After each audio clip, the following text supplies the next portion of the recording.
And welcome back to Pastor Plek's podcast. So glad to have you all here. It's recording live from Austin, Texas. And with me in studio is none other than Machine Gun Nick. Welcome back, Machine Gun Nick. I brought friends. He did bring friends. And so with us in studio from it's the Freedom Fighter Foundation. Is that the best way to put that? That's a great way to put that. Yeah, Michael Carson to my left, your right, and Cody Bruns to my right, your left. So, hey, thank you guys for joining us. First, Michael, tell us a little bit about yourself and how did you even come to be here on the Elite Pastor Plek's podcast? Oh man, great question, and truly an honor to be here too. By the way, Pastor, thank you. This is something that You've been waiting your whole life, really. I've been waiting for this. Yes, I have. No, actually, I little did I know Machine Gun Nick. I didn't know that was his nickname. So now this is new to me. So that's I'm gonna have his to. name in my phone Yeah, we have to. That's how the entire church knows him as Machine Gun Nick. That's awesome. It used to be $300 Nick, but that didn't connote the right. Yeah. Anyway, go ahead. So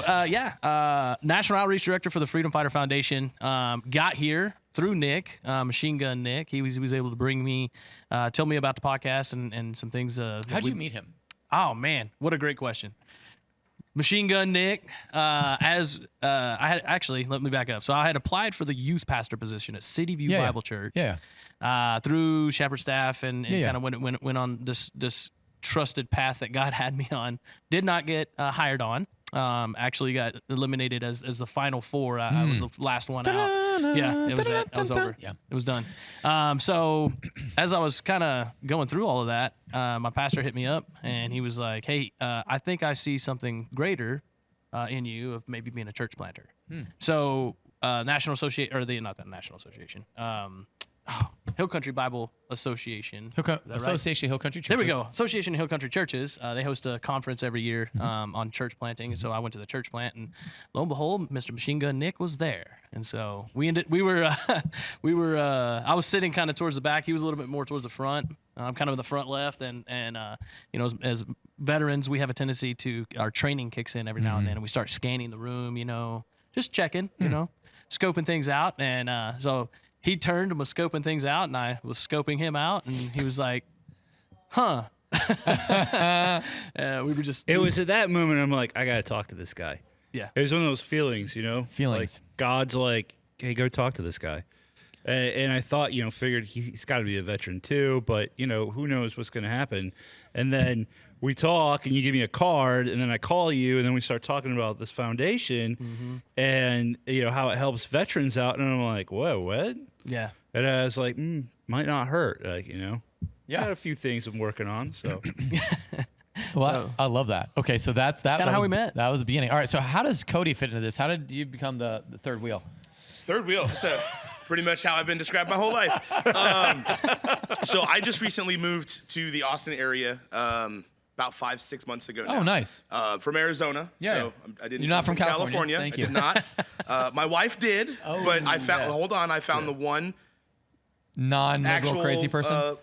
Two. My bad. Two. My wife's from California. His wife's from California as well. So we brought our student pastor's also from California. Okay. So there's some refugees. Yeah, okay. We got some, okay, I brought a refugee back to America. That's how I like to put it. I like it. Yeah, a political asylum. I was stationed out there. I was a United States Marine stationed at Camp Pendleton. Nice. And so we moved out this way about 5-6 months ago, and started going to City View Church with a friend of mine named Cameron. And the first week we're there, he like, hey, that guy right there from across the lobby, I guess, points to Michael Carson and says, that's the dude that runs the veterans group. Well, I got out in 2014. I'd never done any sort of, I hadn't really ever talked about what I did. Nothing. And got with this dude, and he was like, you're coming. Yeah. Be here Thursday. I was like, Love okay. it. And here we are. Now I'm an emerging leader, and I'm going to start running the Round Rock group. Nice. Freedom Fighter. Yeah. I love that. That's awesome. Yeah. Okay, congratulations. That's a big deal. Thanks. Yeah. All right, so let's talk about what the Freedom Fighter Foundation is. I mean, let's talk about what if I've got the brochure and I don't read, so tell me what it is so that I don't have to read it. Well, I always like to start anything with a vision. Mission statement and vision statement is really how you really verbally transmit or translate how, like, what we do. So the Freedom Fighter Foundation helps veterans, first responders, and their families overcome the battle within to break cycles of family dysfunction and create generational legacy. Yeah. And so our goal at the Freedom Fighter Foundation is to restore integrity to the family unit, and in turn strengthen community by creating an impactful generational legacy that will affect not only generations but nations. And so, in a nutshell, really what we do, that's our mission statement and our vision statement. We like to restate that. I go to, John Maxwell guy. He said, restate the mission statement every 28 days. That's right. But really what we do is we're a bunch of veterans that got together with veteran spouses. We got tired of seeing broken homes, broken families, veteran suicide, and decided to step in and do something about it. So, I love it.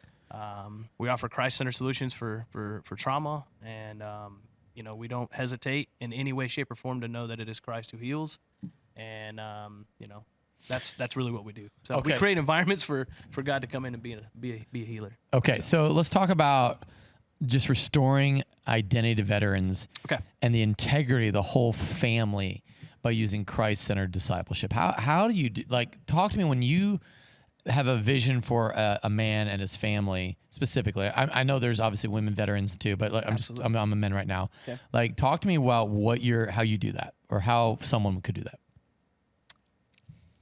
Ask that question again.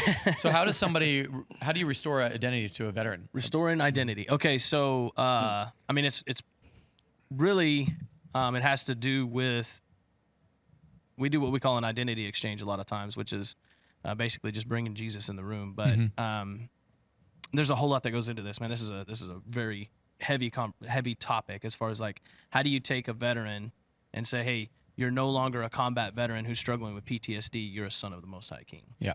And so if you can give a veteran his identity in Christ and do that identity exchange of, like, hey, you've been walking in some false identities, but Jesus doesn't speak to us in our false identities. Mm-hmm. He didn't speak to prostitutes. He didn't speak to tax collectors. He talks to sons and daughters. Yeah. So I don't know if you've heard about John. I might be throwing you totally on the spot. But John MacArthur has made several statements recently about PTSD. Have you heard any of these? Right. Yeah. Actually, a guy just sent me something on that, and I was like, huh, okay. Yeah. And he's like, there's no such thing as mental illness or mental whatever.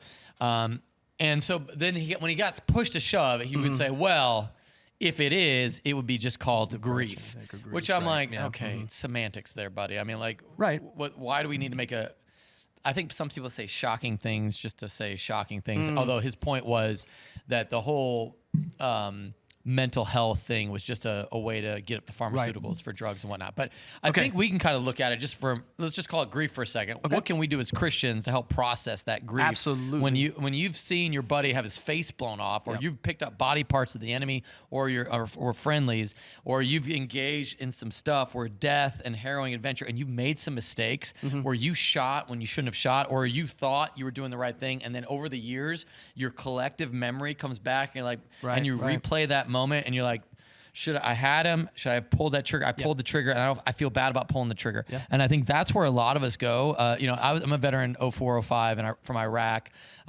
in Camp Habbaniyah in between Fallujah and Ramadi. So there's a lot of action that we had, and the battle on the battlefield was a constant, ever-changing environment where one day I'm throwing chairs across the room because one of my platoon sergeants had a guy that was not qualified to drive and end up killing a little girl, because he was inexperienced, and you're just and you're just feeling the weight of all that. Yeah. And that's real. Yeah, it's real. Or you doze off because you're so tired all the time, and someone throws, someone gets an edge on you with a grenade or an RPG or something because you weren't paying attention for a second, because you weren't vigilant, because you just got lulled into a false sense of security as you've been out there for hours, 12-hour shifts or whatever you're dealing with. So how do you... And I know you don't have all the answers, but walk me through the process of helping guys who just keep on that memory... we call it a cycle of dysfunction. Right, and I just like in the airborne, we used to racetrack. I don't know if you guys ever did. You go around the drop zone, and you go around, and you're like, get me out of this. You're nap of the earth. You're like, wanting to get me out of this stupid airplane. Yeah. And then you're like, the worst is when you're actually standing up. Your chute's hooked up, and your ruck is weighing a million pounds. Waiting to, because if the front of you is a rucksack, the back of you is a parachute, right?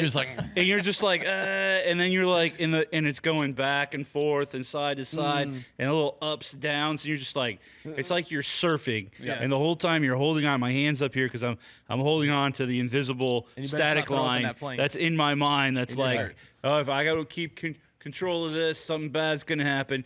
And the other hand has got to be on the reserve, right? Because if somebody bumps that and pulls that, then it's a complete debacle. Then it's gonna pop out, and it might make you or it might make you suck out of the airplane, to the door. If it snakes to the door, you and everybody in front of you better jump out, or we're gonna become smashed into the fuselage of the inside of that aircraft. To me, it sounds like you guys just joined the wrong branch. That's what it sounds like to me. I mean, Cody coming in with the Marine Corps. Oh, that's why we brought it. We needed that token Marine. Yeah. Sorry, I couldn't find any Navy, Air Force guys, and we're in Texas. well, the Marines are a department of the Navy, so that counts. Right. The men's department. The men. I wasn't gonna say it again. Man. The men's department. We weren't sure. Or clearance department. You guys get all the broken stuff. Anything to talk about. So. It's very true, though. So we replaced the Marines when we got to Iraq. We were in the Al Anbar province, and so it was a Marine place, and so we were there. Yeah. And all we got, and all these guys were using equipment from like 10 years. I was like, what in the world? Your rifles are like M16s without any sights. What's wrong? A2s. Yeah, it was wild. And we had like, it was like M4s with the CCO, and I was like, with the M4s with CCOs. We had M4s with ACOGs. Right. Yeah. Oh, yeah. Yeah, we're an army, man. Right. Like, well, shoot. I mean, Well, when they got the ACOGs finally, like after I don't know how long we were in the war, they get a criminal investigation on them because they were head shooting too many people. Yeah. I was like, they just Gentlemen, can shoot. the reason is we don't need that equipment. We can do it with Kmart Special. That's right. And that's why I gave you guys all the credit. I was like, listen, better you than me. All right. So anyway, we're back. All right. Yeah. Let's so how do you get them off the cycle? So cycle of dysfunction. Some of the things. I do want to kind of address that. Like, is PTSD real, or is it just grief? Great grief. All of those kind of things. And here's the truth. In all of this, and I'm going to give you a scenario. This is something that our foundation is doing right now. We are actually in Israel, and we are helping IDF soldiers that are coming back with PTSD. Right. But we're catching them early. Yep. So that they don't have the longevity that this is done. And so the argument was, when we were sitting at the table, they had a bunch of mental health professionals there, and they were like, "Oh, this is PTSD. We got to attack it. We got to, do mental health. We got to do cognitive behavioral therapy, cognitive processing therapy, EMDR. We need to, shut down the neural pathways that are going and the receptors in their brain that is causing this depression. We can shut those off. All the SSRIs, all of the things that go on with mental health. Right. And they're arguing back and forth. And the guy that got us at this meeting with some of the most elite people in Israel, he's nudging him, and he's like, "Man, you guys got to get in on this conversation," And our national director and our national training director are like, "This isn't what we do. We don't do mental health. This is not what we do." And so finally, after the conversation kind of was going back and forth and all this kind of stuff, the Holy Spirit just came in and just hushed that whole table. And Shade, our national director, he was like, everybody looked at Jake and Shade was like, in America, we got it wrong. You see, since World War I, we've been trying to attack this thing from the mental health perspective. We've been trying to attack it, it was called shell shock, and then it was warrior's heart, and it was Vietnam veteran syndrome, and you just go through the wars, and men and women have been coming home with this, what we now call PTSD, right, and have coined the phrase, but it's just a term that is used for post-trauma stress, post-trauma things that have happened in life. And here's the thing, PTSD is not just something that's with veterans. It can be anyone who has this. So anyway, our national director was like, we've been trying to attack this thing from the mental health perspective. And you know what we have in today, right now? We have over 22 veterans a day committing suicide. That's what we got. We don't have this thing figured out. Mental health hasn't healed anybody. Right. It can give you great coping skills and grounding techniques. It's kind of like education doesn't change the culture, because education just makes you smarter sinners. And so And so these guys are sitting there and they're like, okay, well, what is it? And we've like, okay, well, here at the Freedom Fighter Foundation, you know what we have found? We have found that God is the healer. We got guys who have been struggling with PTSD for many years. I'm one of them. I'm a walking miracle. Struggle with PTSD. I've got a whole testimonial story. Served 19 years in the Army. Went to Iraq. I got 4 deployments. I got blown up, captured, came back home, used alcohol and drugs to try and, grieve properly. Yes, the grief was there, but it was also some of the shame and the guilt that I had done. It wasn't just grief. It was, I had done some bad things on purpose because I had hate in my heart towards another race. Yep. And so in all of those things, it's more than just grieving. Right. And so, yes, PTSD is very, very real, but what we like to focus on at our Freedom Fighter Foundation is called post-traumatic growth. And so, and it's a psychological, you can look this up. It's another psychological way of this. Let me get back to my Israel story. So anyway, so we told him, we said, hey, look. I think when you kind of like, it's like, yeah, we're in Israel, blah, blah, blah. Yeah. I need you kind of like, IDF is Israeli Defense Force. Yes, give me like Defense the Force. whole, because I feel like that's such common knowledge to you. And Translation, that's what we call the Israeli army. Right. Yes. So, That's what they call it. you're doing that with guys that are coming off of battling Hamas in Gaza. Yes. And they are destroying the enemy, and they're doing a righteous thing, but there's still struggle even with that. So talk me through it. So as we went over there and we approached them, we said, hey, look, we got it wrong in America. But here's what we didn't have. We didn't have a table full of people like you that know that God is the healer. Right. We don't have to convince you that God is real. We don't have to convince you that there's a real enemy that's out to kill, steal, and destroy. And really what that is guys who are dealing with the things that they have done. And mental health does a really good job of telling you why you are the way you are. It can diagnose you with PTSD and depression and anxiety and suicidal, homicidal. It does a good ideation. job explaining, Yes. but not moving forward. But there's no redemption. Right. I still got guilt and shame for the things that I've done, and I'm going to be a veteran that always has to live with PTSD for the rest of my life? Yeah. What about Jesus? What about the old is gone and the new is come? At the And IDF, so, like these IDF soldiers, I don't think Christian in general doesn't come to my mind. No. And we're not taking Western Christianity into Israel. How do you talk to Yes. Israelis who don't believe in Jesus about the healing power of God without the Holy Spirit? That's the part where I'm like, Yeah, it's a wild thing, right? Okay. And so as we look at this, we don't bring up Jesus. We don't have to bring up Jesus. We say God is a healer. They know that Yahweh or Jehovah Adonai, Rapha, that's right? God is Jehovah's- healer. There you Right? go. And so God is the healer, and what we do is we say, okay, let me walk you through this identity exchange real quick. I'll write down all your false identities. Like on this, imagine yourself writing all your false identities down on a piece of paper. right. And then you hand those things to God. What did God do with that piece of paper? He wadded it up, he threw it over his shoulder, whatever. Cool. Now sit for a minute, and when you're with God, let him tell you who you are. Not a combat veteran who's struggling with PTSD. Not a veteran who's never going to be able to get better. Not an alcoholic that's always going to be an alcoholic. Not a drug addict that's always going to be a drug addict.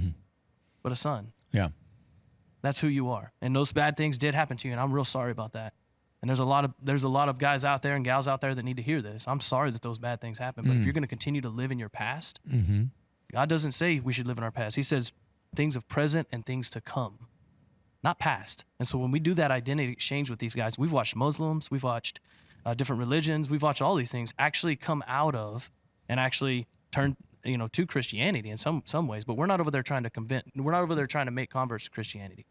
We're just trying to prevent IDF soldiers from committing suicide. I know this might be, homes and broken families. this might be like a weird question, but why not? Why not try and convert them? Well, that I think can happen naturally in some ways, but really we're not going over there.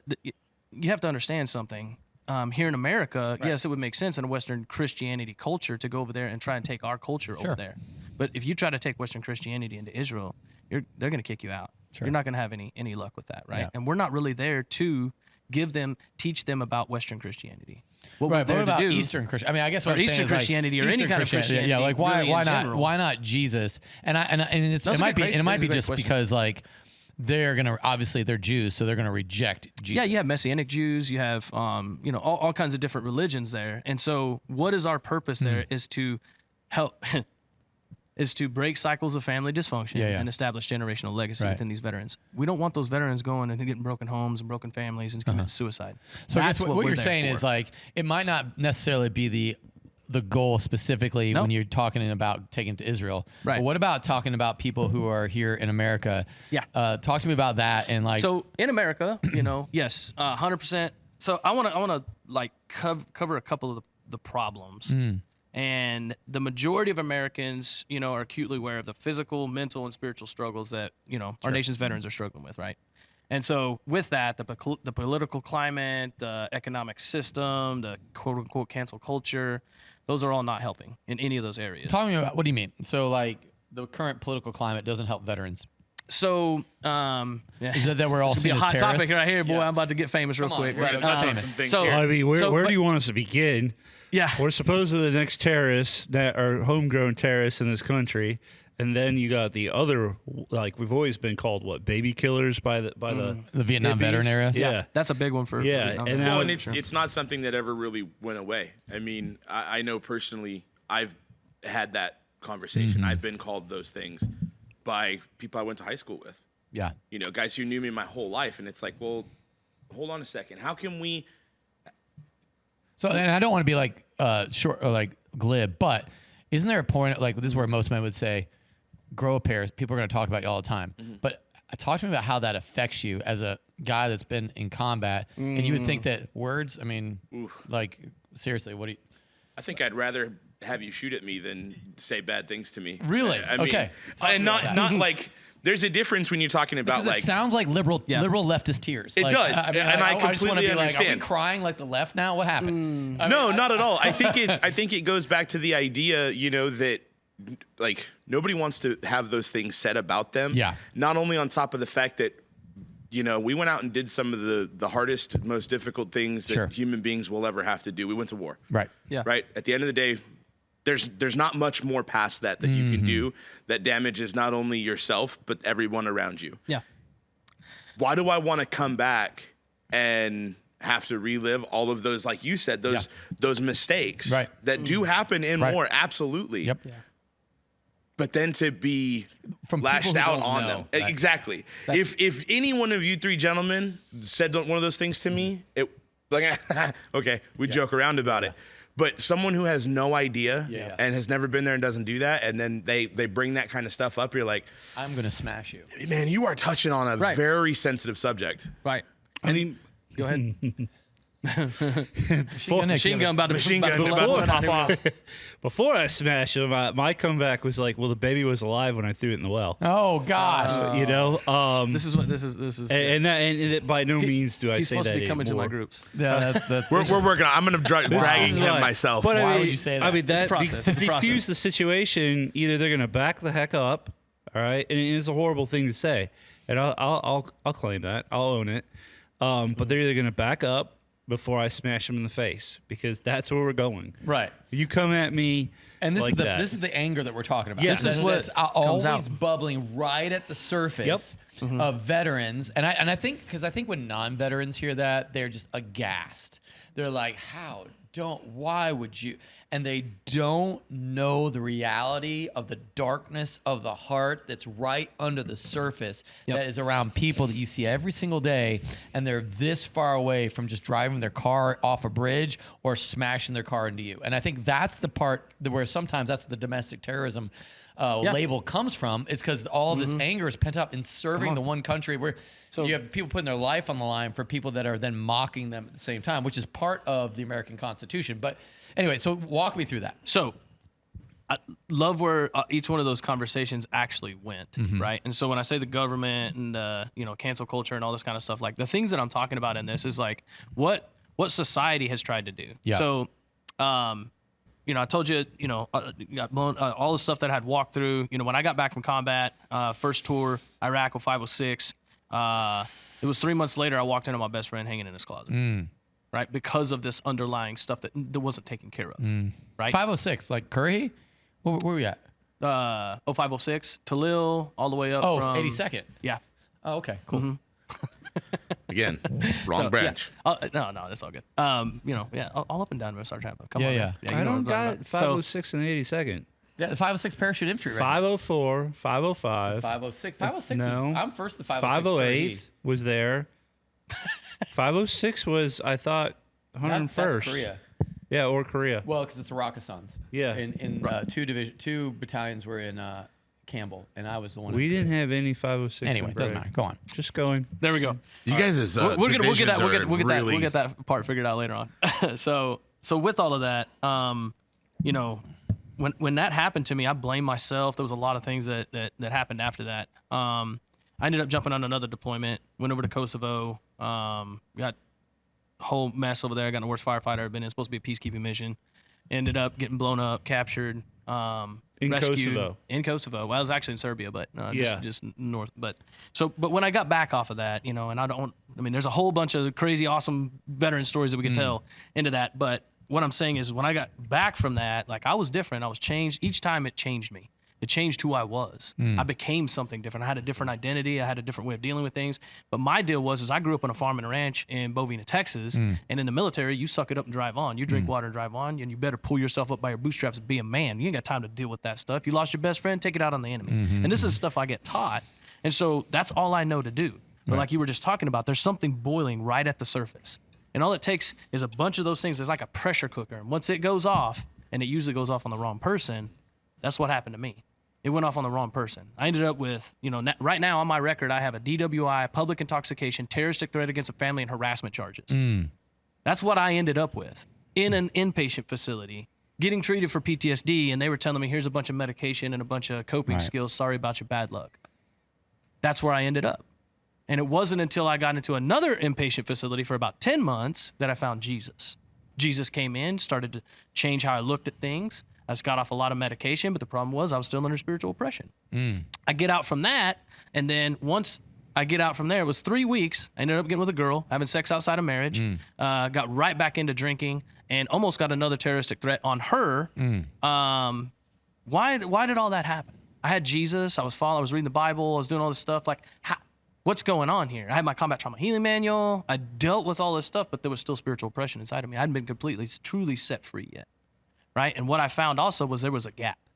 There's a gap when you come out of a treatment. If you get me in an institutionalization type setting, I am going to prosper. You tell me when to get up, when to go to the bathroom, when to eat breakfast, when to, work out and all this other stuff. I'm going to do well.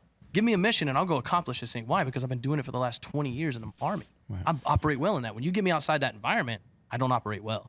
And so if you don't have a place to plug into coming out, like there's so many people, there's so many organizations out there, veteran support organizations that are doing great things, hunts and fishing trips and all of these things that are really amazing for veterans. But then what do you do when you get done with that? Is your story going to be, well, I always have to go hunt and fish and do these coping skills and make sure that I'm going to my therapy every week and taking this medication? The heck with my family and my wife and my children, because I just got to keep myself from committing suicide. Right. Or is there more? And I wanted more. Right. I said, I'm tired of living that way.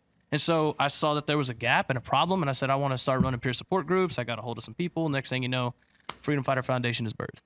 So in that, and that's where this filling the problem comes in, and the gap is like we filled in a gap of like there has to be discipleship. Right. You have to teach how to put down your old, die to your old self, yes, be born again new. That part is key. That's your new identity. But then how do you walk in this newfound freedom? Because if you don't know how to walk in freedom, basically you're like a brand new baby who gets, oh yeah, let's convert this person to Christianity or whatever. And well, no, not whatever, but Christianity. Let's convert them to be a Christian. And then the next thing you know, you're like, okay, cool. And like a brand new baby, you put them in the crib and you're like, okay, well, bathroom's on the left, food's in the pantry, call us if you need something. Yeah. Right. But that baby's going to die. Right.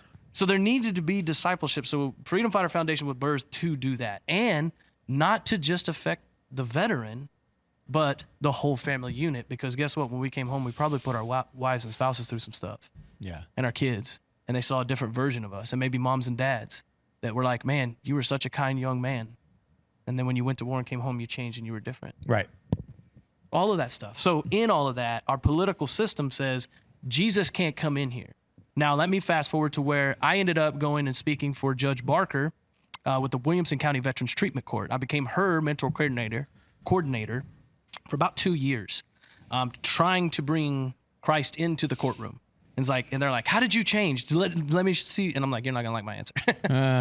And they didn't, right? But they still allowed me to operate and function for a little while in there. Mind you, Judge Barker is also the same judge that sentenced me to terroristic threat on our family. So God transforming my life, I was actually now working for the same judge that sentenced me. Oh, wow. And then one of a police officer that was a former elder at City View Bible Church asked me if I'd ever would consider becoming a chaplain. Yeah. So then I went down. This Tim. Yeah. Tim Chancellor. Yep. Yeah. Good friend of mine. He's now elder at Taylor Bible Church, one of our who we sent our man, dude. Yes. Awesome dude. Actually, I've spent a lot of time with him. Yeah. Discipled his son Noah. Anyway, so really good connection there. But he was like, "You ever thought about doing this?" And so I went down and talked to Chief Banks, talked to like He's all the, of the staff, chief of police. Department. Yeah, I'm sorry, I'm name dropping a little bit there, but I guess. But what I'm getting at is like I got an opportunity to sit in front of these people and say, "Hey, I have a record, a severe record, and you're going to let me come and work in a police department?" Yeah, that's naturally that shouldn't happen, right? But supernaturally, they heard my story and they're like, "This guy's completely transformed." And I love that. Didn't see my kids for 2.5 years. Now, expanded standard visitation to my two girls, remarried. Like God has transformed my life because it's no longer I who live, but Christ who lives in me. And this is what we try to establish in the Freedom Fighter Foundation. I love it. So talk to me about like you have groups, right? Like we do. Yeah, so that's one of the areas. What a group looks like. Okay, so a group is that's kind of the starting grounds for us of where we get people, because you need like-minded people, right? Veterans aren't just going to come in and be like, Jesus is going to save you. And they're going to be like, you take your Jesus and get out of here. Where was Jesus when my friend got blown up?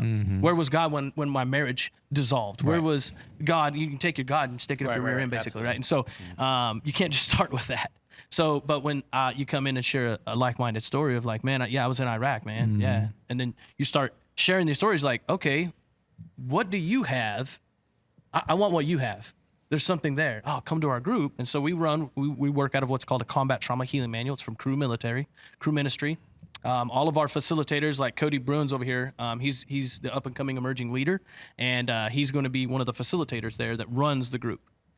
In that, we work through the combat trauma healing manual. It is a individually paced, but so each individual will get discipled one-on-one, but during the group session time, that's like where we can actually share some of the things that happened to us in combat. That's where the rawness comes out, right? So guys who aren't believers, girls, it's guys and girls. It doesn't matter. If you're a veteran, you can come in. If you're a first responder, you can come in, and you come into that group, you're going to meet some like-minded people. You get to meet Machine Gun Machine Gun Nick, boy. And he will tell you some wild stories. Right. But it's so relatable because you're like, oh man, I remember that. Yeah. And I remember, but it brings stuff to light that maybe's been hidden in the darkness for a long time. And now you can talk to that individual because you got a relatable story. Nice. So as that process happens, you start to grow and you'll figure out, who God is. Well, he's not my enemy, he's my ally. Right? Then you figure out who the enemy is, the real enemy, right? Which is the devil and all his demons. Right. And so then you figure out, okay, well, what happened to me? And you walk through your story. And then we'll have you basically get in there and write your story out from the earliest childhood memory, because we find that a lot of stuff goes back to childhood, why you joined the military in the first place. Usually it was to either get out of a family situation or you wanted to better your life. Maybe you didn't have a great, I wasn't very good in school. I didn't know what I wanted to do, so I'm going to join the Army. They wouldn't take me in the Air Force. I didn't score higher enough on the ASVAB type deal. But anyhow, so with all of that, getting back to the group. So go childhood trauma to present day. Everything good, bad, ugly, beautiful, and in between. And then you share that with your brothers in arms. And you're like, man, and that brother gets to share with you in the hurt and the struggle and the pain and the things that, yes, you may have had to do. Maybe you didn't do. Maybe you didn't get to go and pull. Maybe you weren't a door kicker, trigger puller, but, and you felt like, oh man, I didn't do enough for my country. Right. Or I didn't get to deploy, but I spent time in the military and now I lost friends that went over and I should have been the one that went over there and not me, like survivor's guilt and all these different things, and how to deal with that and how to grieve properly. So, all right. So someone is like, man, I'm really wrestling with PTSD or grief or whatever we want to call the word, right? You're dealing with like the shock and awe of battle. Right. And I'm like, all right, I'm ready to take a next step. Where do people go? freedomfighterfoundation.org. And then is that where they go to the website? As soon as they go to the website. And then it's like, where's can I go to is there a group that I can kind of go to right off the bat, or how's that work? So we have, we're only 2 years old, right? We're really young, and we really wanted to grow deep before we went wide. Yeah. So right now we're in Round Rock, we're in San Antonio, we're in Waco, we're fixing to run a Killeen group. We've got some future groups on the horizon in Seattle and one in Florida. And of course we got, So talk to me what a group looks like. So typically it's just, we have a group facilitator and leader, and then you'll have a mentor usually within that group. And You come in, it's an hour long, and everybody gets to come in, share what's going on during the week. We usually have a topic, and it's covered in the book as we work through it. You just go through the combat trauma healing manual somewhat. But typically what happens is you'll start to throw some things out there, and then the group itself starts to really talk about what's affecting them in their life currently. That's good, man. And so that's usually what happens in a group. We pray over each other. And then throughout the week, they'll be in contact. Our facilitators and mentors will be in contact throughout the week. Like, hey, how you holding up? Specifically, if somebody's having a hard time getting through maybe a specific trauma, right? Then we'll be really surrounding them, not only with prayer, but like, hey, we're gonna walk with you, not like, hey, we're here for you, right? And so that's what the group does. So do you guys ever go hunting together? Do you guys ever go shooting stuff Absolutely. up? Yeah, that's typical. Go ahead, Cody. What you got over there, man? We definitely, I was just going to say, we definitely, all of us need to go do those things. Yeah, do you we ever take like tannerite and just blow stuff up with massive explosions? I have plenty of weapon. We can have some fun. We can definitely have some fun. Chemical in my house as well. But one of the great things about this organization, just kind of piggyback off what Mike was saying, was that it is not. It's not like a typical men's or women's ministry type stuff that you get. It really is a brotherhood. Like, you walk right back into one of the things when I got out in 2014 that I missed the most was the brotherhood. Right? Yeah. I had guys who I went to college, and I had guys who were in the military, but it wasn't the same. This is the Freedom Fighter Foundation is literally living life together. Yeah, and I think this. And this is where I think people get stuck, is in church culture, because that's where I live now. Like a small group or a community group, whatever you want to call them, you go there, you don't ever talk to those people the rest of the week. It's just like another church service that you open your Bible and read the thing, and no one ever talks to you beyond those hours. Come on. So talk to me about the difference then for this is like, I go to this group, I connect to a sponsor or somebody like that, and they're going to be like, hey, I want to walk you through life. And I'm going to be texting you like every day. Well, I've been trying to get Machine Gun Nick to go to the gym with me for probably a few You just called him out on a podcast. months now. Oh, that is but that's not I'm fair, throwing you under the bus, I've been dude. trying to get you to go to the gym, too. You're the one that's like, I've been going. Where are you? What? House of Pains? House of Canes? I go to Planet Fitness. Yes. He's like, I'm not gonna lie to you. I'm not gonna lie to you. Get the House of Gains membership, Nick, and we'll show up there. I go get it. I'm like, where are you at, Cody? He's like, Planet Fitness. I'm like, In fairness, Planet Fitness, really? listen, man, it's cheap and they're open 24/7. I don't sleep most days, so it's 2:30 in the morning, and I'm like, So walk me through it. Why don't you sleep? ugh, I've always been that way. That's not a. Is this not a PTSD thing? No. This is like, I just don't sleep. I used to have, and I'll be 100%. I used to have really bad nightmares, all kinds of stuff like that surrounding PTSD. I just don't anymore. You know, there's we could dive deep into that. I just don't anymore. Yeah. But I've never healing. well, 100% healing. I don't dream, so there's that. Well, yeah, we have another issues there. But like, talk to me about, what do you think? So, you know, initially when I was in combat, I'd have this the dream that I would have over and over is like, I was in this firefight. I see dead people everywhere. Everybody's dead, and I'm just sitting in the fire going like, huh. And it was weird because I wasn't afraid. I wasn't scared. I was just like, that's weird. Everyone's dead and it's burning. Like, so tell me about what your dream was like, sort of like, and like how progressively it got either less or healed or whatever. Well, I can. That's the easy one. I deployed with First Light Armored Reconnaissance Division out of Camp Pendleton, California. So I'm an LAR Bubba, if anybody's watching. Yeah. All 12 of them that you said. And so my biggest problem was always didn't feel like I did enough. Right. And was always grew up in a not bad neighborhood, you know, not bad family or whatever. I definitely had some problems there, but didn't feel like I ever did enough. So my problem and what I would dream about all the time was I was always missing. Like I was 30 seconds behind where I needed to be. And so it wasn't enough. You know, I can remember exactly one of my dreams was that I had was one of my like best friends in life was in the military with me and was standing around a corner, and I needed to grab him to pull him back around, and he took one. And I'm like, did you sense in the moment that you should have pulled him back? Yeah. And those are dreams. Again, those are 100% dreams. And the thing that really set me free from all of that was the Freedom Through Freedom Fighter Foundation and having conversations and going through the combat healing I always mess that one up. Say it for me, Mike. Combat trauma healing manual. Thank you. Yeah. And living life together with brothers who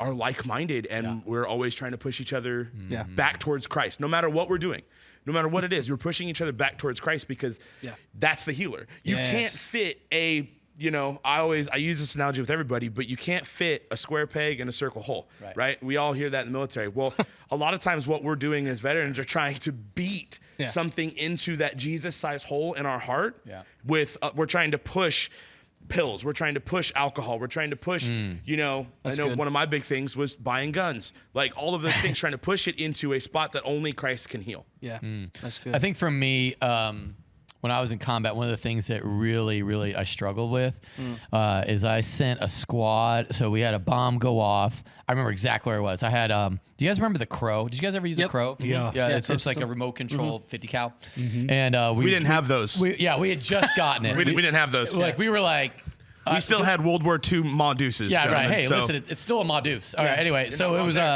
so it was this 50 cal that we had in this OP. It was remote controlled. It was super great. OP observation post. Yep.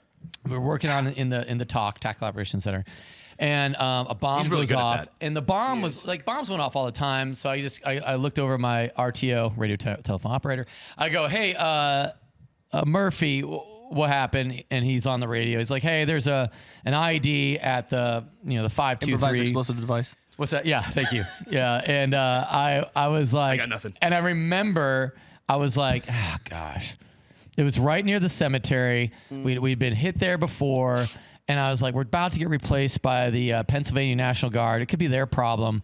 And I was like, do we really want to send in? It was May 8th. I'll never forget it. Do I really want to send in a squad to go in? We're going to leave here in 2 months. Why don't we just play it safe? And I was like, we can't do that to the next unit. It's going to screw them over.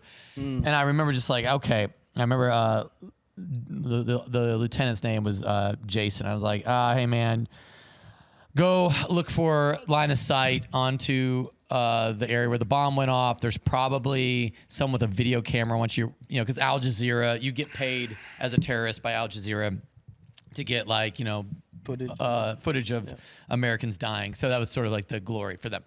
So I was like, go find somewhere where someone's probably filming it. And so as they enter into the cemetery, massive ID strike, and 2 guys end up dead. And still Mark Messmer, Thor Ingraham, those 2 guys. And I remember just like going, oh my gosh, why did I do that? We got 2 months left. I shouldn't have sent him in there. And I was really struggling with that decision. And this is why God's word becomes so powerful. And I was reading God's word, Matthew 10:29. Are not 2 sparrows sold for a penny, yet not one of them will fall to the ground outside your Father's care. And if he cares that much for birds, how much more does he care for you? And what that meant for me was like, oh, God's in control. Like I'm a fool if I think I'm in control of the life or death of any of my soldiers. Yeah, man. And so I thought it was appropriate for me to weep for those guys. And, yeah, absolutely. But that's the cost of war. There's, like I sent guys all over the place and they didn't die. On this decision, all right, go investigate, go do whatever. And I've gotten off my tank, ran around the battlefield, and nothing happened. And it was terrifying, but nothing ever happened. Like I didn't get shot. And these guys, I'm zipping up their body bag, just feeling the weight of that kind of, how it is. You want to kind of ingrain their face into your heart and soul because it feels so horrible about it. But for me, that's where the scripture had real power. Come on now. It had real power to bring healing. And I'm so grateful I had that healing in the moment, right? Like I didn't have to wait till, I went on a crime spree or anything else. I was like in the moment. What are you trying to say, man? Yeah. I was gonna say. I was gonna say something. There. I'm like, I didn't have to come back home. It's the truth. So what I'm saying is like that's where Jesus is so important, and that's why what you guys are doing is really powerful for veterans now, and then even current. Because I think you guys have a chaplaincy part of this where we do. You're meeting active duty needs as guys are in the field and communicating I think communicating the sovereignty of God and his great understanding of life and death. And he has, before the foundations of the world were even built, he knew the lifespan. All the days of your life were written in my book. And so in the same way that I can't write a day in someone else's book, I can't end it either. Come on. And so I'm only responsible for what I can control and the moral, ethical decisions that I can control. And in the moment as a commander, you're going to make decisions that you're like, that can go either way.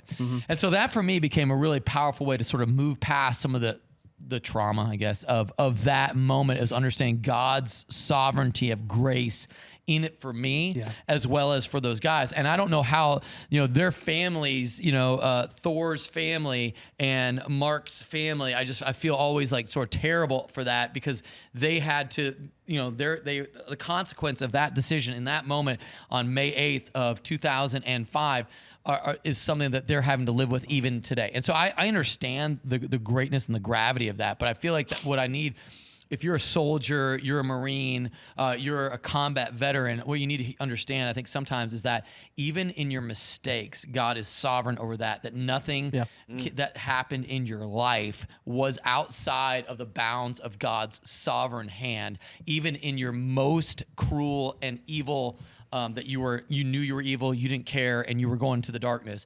And now that you've gotten a conscious, and now that you've been saved or whatever, and you're sort of reliving those things, it might be that Jesus is trying to tell you that the whole world is jacked up. Yeah, there it is. And that the whole world is completely depraved. And we saw the reality of that in combat. Absolutely. That's real talk. And so I think what happens is when you can feel the healing of your own soul, you're able to give it to others. And it might not heal the world, but you can heal you and then heal those around you. And I think that's part of the whole message of the gospel, is that Jesus came to save sinners, crumple up your sins, remove them as far as the east is from the west, and take the penalty for your sin, take on hell for you. Yeah. And when the moment you start taking that shame on yourself, what you're saying is like, what Jesus did on the cross was not good enough. Amen. And if what happens when you do that, when you say like, when I sort of relive and I feel guilty and I feel shame, like, Jesus, let me take some of that from you. And you're robbing Christ of his glory when you want to wallow in your shame because you're saying what you did, Jesus, was not good enough. And so I think that's the part that I really want people to hear. If you're a veteran dealing with struggles of combat, dealing with the struggle of making a decision in the moment that now years later you're like, I could have gone a different way. I want you to hear that you are taking and robbing from the glory of God by not letting him take on the full responsibility. That's right. So anyway, I want to kind of get that across. I feel that's important. That really resonates, because what Cody was saying about how he felt like he didn't do enough, that was when I came to the church. That was the reoccurring thought pattern, that I never did enough. I need one more deployment to make it right. Yeah. And in fact, there was never going to be enough deployments to ever make it right. Right. And my biggest problem was, the friends that didn't come home. Yeah. And it was just that, and I remember feeling like, grief that they didn't come home, and I wasn't on those, missions with them. I wasn't even in country with them, but like these guys, one died from an ID strike, a sniper got another one. And I'll just know Anthony Legman is Staff Sergeant Anthony Legman, who was a Marine for a little while, but we forgive him. I'll never forget that man. And he wasn't just a great soldier and probably a really awesome Marine too. He was a good guy. Yeah. And he was just like one of those stand-up dudes that, because usually we come from, bad home situations and stuff, and we don't know how to act right. We act when no one's looking, when we're not in our regimen, like you said, like we just go haywire. How many weekends have we woke up on like Monday morning like, what happened? I don't know, we got PT, okay. And that's that, right? And he just wasn't that guy. Just making sure you still have your military ID in your pocket. Yeah, he's the guy kicking you awake, being like, hey, get up, dummy. And he caught it. And I'll never forget that feeling when I learned that. I was like, what? And like I carried that. I mean, I still kind of carry it. That feeling of like loss and just like he got picked to die and I didn't. And then you start thinking, well, you're just not good enough. I think one of the things that I learned through all of the growth and the change that I've done is from the standpoint of not doing enough, is I just wasn't doing it in the right area. Right. You know, there wasn't going to be enough deployments. There wasn't going to be enough combat. There wasn't going to be enough alcohol. There wasn't, like, all of those things that I struggled with throughout my entire life. There was never going to be enough because it's not what I was called to do. Mm-hmm. Right? Like, my, personal opinion, and this is between me and God, is this is what I'm supposed to do. I'm supposed to help fellow veterans heal and understand who their Lord and Savior Jesus Christ is. Yeah. That's the mission. That's the battlefield that I belong on. Yeah. Afghanistan, that was for a season. That was a season of my life. Yeah. And yes, we had fun, and yes, it was challenging and all of those things, but all of that was to bring me to the right battlefield, which is I'm on now. Yeah. Yeah. Well, and that's what I'm fighting for now. That's what we see, like, in our emerging leaders in that is, like, guys who, here's the cool thing about the Freedom Fighter Foundation and kind of what we do with veterans and first responders are not scared of a fight. Right. And that's one thing we love. Right. And once we figure out who the real enemy is, these guys will storm the gates of hell and redirect traffic. Nice. They are not scared to go in there and be like, look, devil, you ain't got no control over this no more. Like, we aren't giving you access to our friends anymore. Yeah. Do you think the problem is they just don't know what's wrong? Yes, absolutely. Well, and I mean, you were talking about free will earlier, and you were kind of getting into, like, the free will of, I blamed God because of the bad thing. If you're a good God and you're all knowing and powerful and you can do something about this and you're letting my friend die and you're letting it happen, I don't want nothing to do with you. Right. God's not the enemy. It's man. It's evil men doing evil things to each other. That's free will choices that everyone gets to make. And that's the truth. And so in that, when you look at God as an ally and not an enemy, man, that changes things. Yeah. And so when you get their identity back in Christ, all of those kind of things. And when you don't know, you don't know. You only know what you know. Yeah. I didn't know. I hated God. Yeah. Like, didn't want to have nothing to do with him. I'll figure it out myself. So how can someone, like, okay, they're ready. Hey, they're sold. What do? They want to get involved. With the Freedom Fighters? Yeah. Oh, man. So freedomfighterfoundation.org.